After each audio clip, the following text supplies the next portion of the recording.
how did I discover my passion for holistic health and well-being?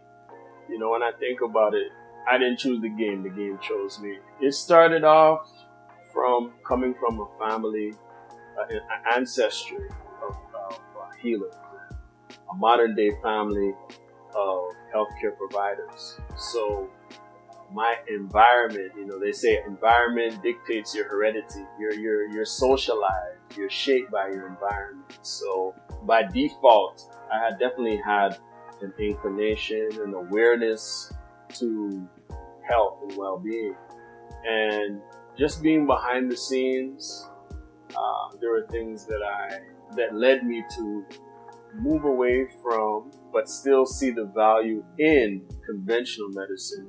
But my inclination was more towards alternative, more holistic, not just treating the symptom, but also treating the root.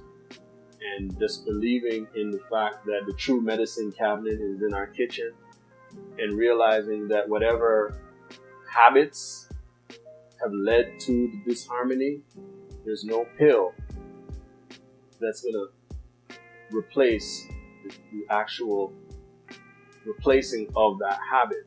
So I would say it was organic. It was like following the yellow brick road. It was like, one journey, a journey of 1,000 steps starts with one. So it's just a basic interest.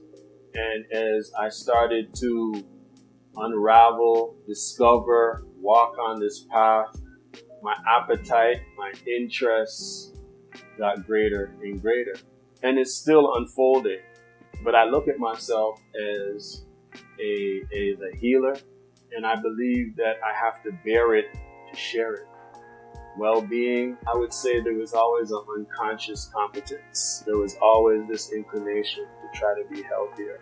Some of the challenges that I faced in treating chronic pain and sports injuries. So I started off with a basic skill set as a rehab assistant.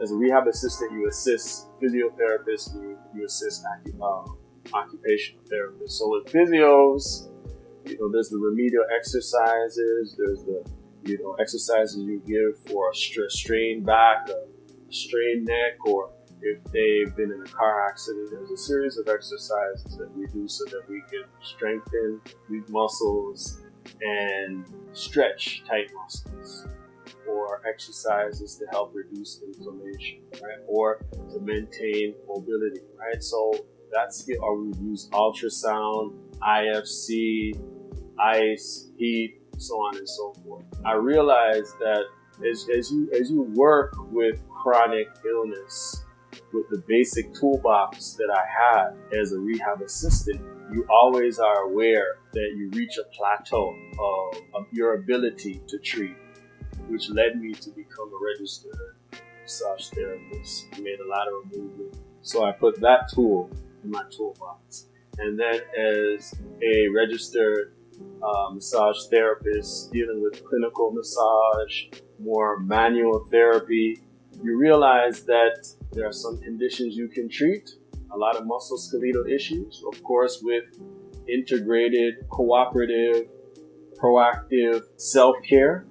It helps to get people into a better space. But if we're dealing with like a total degeneration of a joint or serious nerve pain, some issues require surgery. That's just to be honest. Some acute injuries, acute surgery requires pain. And sometimes I haven't been able to get rid of the pain.